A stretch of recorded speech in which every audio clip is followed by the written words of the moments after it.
کہ اسرائیل نے یحییٰ سنور کو قتل کر دیا ہے۔ یحییٰ سنور جو ہیں ایک prominent Palestinian political and military leader تھے، ہیڈ آف حماس تھے اس وقت۔ اس سے پہلے آپ کو یاد ہوگا کہ جب ایران کے اندر حماس کے لیڈر کو سیکنڈ ایئر زیادہ ٹریجیکٹری پہ جاتے ہیں، جو راکٹ ان کو دور تک لے کے جاتا ہے، پھر جا کے یہ سٹرائک کرتے ہیں۔ 3000 ہیں۔ پھر ان کے پاس دیکھیں کہ رینج جو ہے کہ یہ بیلسٹک میزائل 800 سے لے کے 2000 تک کلومیٹرز کی رینج ہے جو ایران کے پاس کیپیبلٹی ہے۔ اہم خبر آپ تک پہنچائیں گے۔ اسرائیلی فوج نے حماس کے نئے سربراہ یحییٰ سنوار کو نشانہ بنانے کا دعویٰ کیا ہے۔ اسرائیلی فوج کی جانب سے بتایا گیا ہے کہ یحییٰ سنوار کی شہادت کی اطلاعات کی تصدیق کی کوشش کر رہے ہیں۔ لبنان میں صہیونی فوج کے حملوں میں 24 گھنٹوں میں مزید 27 شہری شہید ہو گئے۔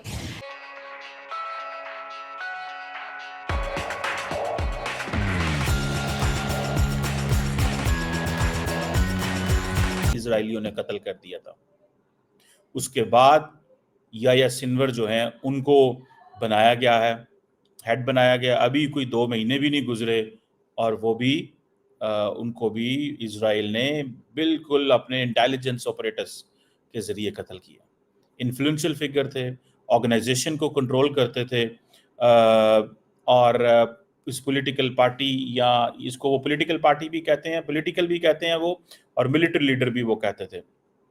اور سننے میں آ رہا ہے کہ حماس کا ایک ملٹری ونگ ہوتا کرتا تھا عز الدین قاسم بریگیڈ، وہ اس کو ہیڈ کرتے تھے۔ اور یہ پرانا جسے وہ کہتے ہیں نا، ایک غزہ کے اندر علاقہ خان یونس، وہاں کے رہنے والے تھے۔ بیک ان 1962 انہوں نے یہ ساری کی ساری جب پیدا ہوئے اور اسٹرگل شروع کی، فلسطینین ایکٹیویزم کی اینڈ ریزسٹنس کی اینڈ آل دیٹ۔ اور یہ جو عز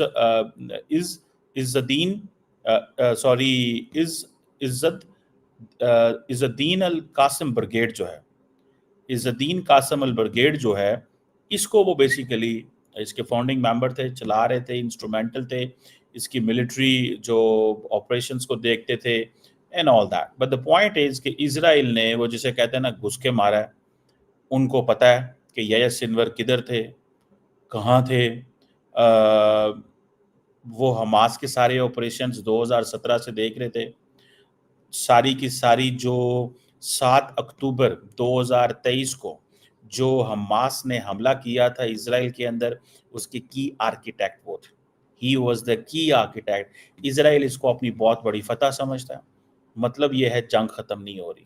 آپ کو پتہ ہے کہ جو کیا نام ہے، جو تھرڈ میزائل ہیں، ٹھیک ہے جی، وہ بھی آ چکے ہیں اس کے اسرائیل کے پاس، ٹھیک ہے جی۔ اور تھرڈ میزائل کا آنا ایک بہت بڑی بات ہے۔ یہ تھرڈ میزائل ہے، ان کو کہا جاتا ہے terminal high altitude area defence missile system. یہ بیسیکلی ایک جو ہے نا U S design anti ballistic missile defence system ہے، جو انٹرسیپٹ کرتا ہے، ڈسٹروائے کرتا ہے میڈیم سے انٹرمیڈیٹ جو رینج بلسٹک میزائل ہوتے ہیں۔ اور یہ کس کے لیے ضروری تھے؟ فار لیبنان، کیونکہ وہاں سے حماس تو ٹھیک تھی، لیکن جو ان کو بڑا چیلنج آ رہا تھا وہ جو حسن نصر اللہ سے آ رہا تھا۔ حسن نصر اللہ کو تو انہوں نے مار دیا، ٹھیک ہے جی، لیکن اس سے بھی ان کو جو بڑا چیلنج نظر آ رہا تھا، ان کو یہ تھا کہ حزب اللہ کا کیا کرنا ہے۔ حزب اللہ کے پاس جو راکٹ تھے وہ سارے ایران کے دیے ہوئے تھے۔ ایران اس وقت مشکل میں پھنس گیا ہے، کیونکہ ایران کا سارا جو انفراسٹرکچر تھا، جو انفراسٹرکچر ایران کا انٹرنل انفراسٹرکچر تھا، جو انہوں نے دیا تھا حزب اللہ کو اور حماس کو، وہ ٹوٹ رہا ہے۔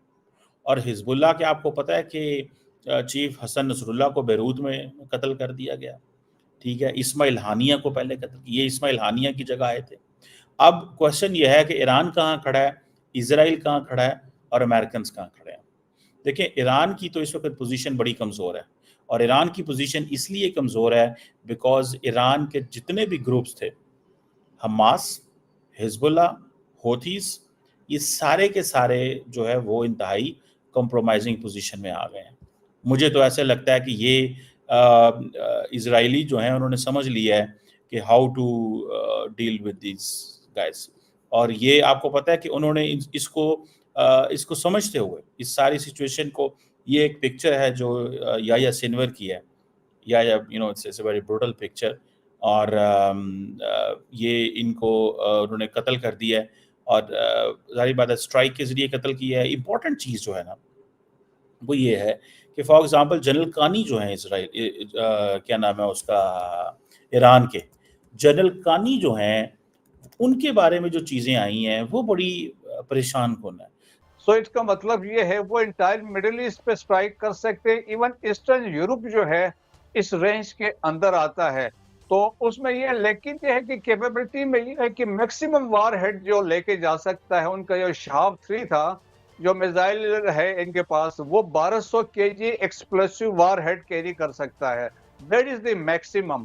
اب ریسنٹلی جو اسٹرائکس کیے تھے وہ فتح 1 استعمال ہوئے ہیں جو بیلسٹک میزائل تھے, تو لائکلی اس کا یہ اثر ہوا تھا کہ ان کے اسرائیل کے ساؤتھ میں انہوں نے جا کے گرے ہیں, تو 30 بیلسٹک میزائل جو ان کے ایک ایئر بیس کو انہوں نے ہٹ کیا. یہ واشنگٹن پوسٹ وغیرہ سب نے یہ خبر دی ہے, جس سے نقصان ہوا. تو چانس یہ ہوتا ہے جب آپ سائملٹینیسلی اتنے ساروں کو سے اسٹرائک کرتے ہیں تو اسٹل کچھ تو مینیج کر کے جا کے ٹارگٹ پہ ہٹ ہو جاتے ہیں. سو وہ تھریٹ ہے. سو بیلسٹک میزائلز بھی ہیں, تو that is one thing. Cruise missiles بھی ہیں, اور ایک اور امپورٹنٹ جو چیز ہے وہ ان کے پاس جو ڈرون کی ٹیکنالوجی ہے, جو ڈرون ویپن سسٹم ہے ایران کے پاس, وہ تقریباً 10 ٹائپ کے ان کے پاس ڈرون ہے. اگر آپ کو وہ یاد ہو تو اب ریسنٹلی ایران نے ڈرونز رشیا کو بھی دیے ہیں. تو ان کے پاس ڈرون کے پاس جو کیپیبلٹی ہے وہ تقریباً 3 kg سے 12 kg تک ایکسپلوسیو لے کے جا سکتے ہیں, اور یہ سوسائڈ ڈرونز ہوتے ہیں. اور اب ریسنٹلی یہ 4-5 دن پہلے ان کا ایک ڈرون جو حزب اللہ نے فائر کیا تھا, وہ بھی ایرانین ڈرون تھا, اس نے جا کے ایک میس میں ہٹ کیا ہے 65 کلومیٹر ان سائڈ اسرائیل. وہ ہٹ ہوا, وہ ڈیٹیکٹ نہیں ہوا کیونکہ یہ لو فلائنگ ہوتے ہیں, تو ان کے پاس وہ کیپیبلٹی ہے. تو ایک امپیکٹ کریٹ کیا جا سکتا ہے by firing so many ballistic missile, جس طرح شہاب 3 میں نے بات کی, فتح 1 اب ریسنٹلی انہوں نے فائر کیا ہے. صاحب میں ایک اور چیز آپ سے پوچھنا چاہوں گا, یہ ہائپر سونک میزل جو ہے اس کا بڑا چرچا ہے, اس کی کیپیبلٹی کیا ہے, اور یہ بھی سنا ایران کے پاس ہے. یہی ہے, دیکھیں یہ ابھی جو بات فتح 1 کی بات ہو رہی ہے, یہ ہائپر سونک ہے کیونکہ اس کی سپیڈ کی بات ہے. وہ کہتے ہیں 5 گنا زیادہ آواز کی رفتار سے یہ سپیڈ ہے اس کی. سو وہ ریئیکشن ٹائم کیپیبلٹی جو ہے جو اسرائیل کے پاس ہے, تو اس میں وہ والا کمپرومائز ہو سکتا ہے. سو اس میں سپیڈ زیادہ ہے. So that is the factor کی آواز کی رفتار سے 5 گنا تیز یہ زیادہ ہائپر سونک یہ اسٹرائک کر سکتے ہیں, ٹارگٹ پہ جا سکتے ہیں. اور یہ صاحب ابھی اسرائیل نے ایک دعویٰ کیا ہے کہ جو حماس کے نئے سربراہ ہیں یحییٰ سنوار, ان کو شہید کر دیا گیا ہے. اگر یہ ابھی تصدیق ہو رہی ہے, لیکن اگر ایسا ہو جاتا ہے, یہ ہو چکا ہے, تو اس طرح ایران جو ہے وہ مختلف مزید آگے حملے کر سکتا ہے اور مزید جو ہے وہ قیادت کو ہٹ کر سکتا ہے. دیکھیں کہ ابھی تک تو کوئی ایسے کنفرمیشن نہیں ہے, لیکن حزب اللہ نے یہ کہا ہے, جو ان کے ابھی جو ڈپٹی جو لیڈر ہیں, قاسم پروبلی ان کا نام ہے, انہوں نے یہ کہا یہ ہماری یہ ایگزسٹنس کی جنگ ہے. تو ابھی آپ دیکھیں کہ یہ جتنے پروکسیز ہیں ایکسس آف ریزسٹنس سے, یہ ایران کا فرسٹ لائن ڈیفنس ہے. تو اس لیے ایک امپورٹنس وہ بھی ہے. حماس کا جہاں کی بات ہے, دیکھیں وہاں تو اسرائیل کو شکست ہو گئی ہے. اسرائیل نے اپنے پولیٹیکل آبجیکٹیوز حاصل نہیں کیے, ملٹری آبجیکٹیوز حاصل نہیں کیے, ہوسٹیجز کو ریلیز نہیں کروا سکیں, اور جو ریزالو حماس والوں کا تھا ان کو وہ شکست نہیں دے سکے ہیں.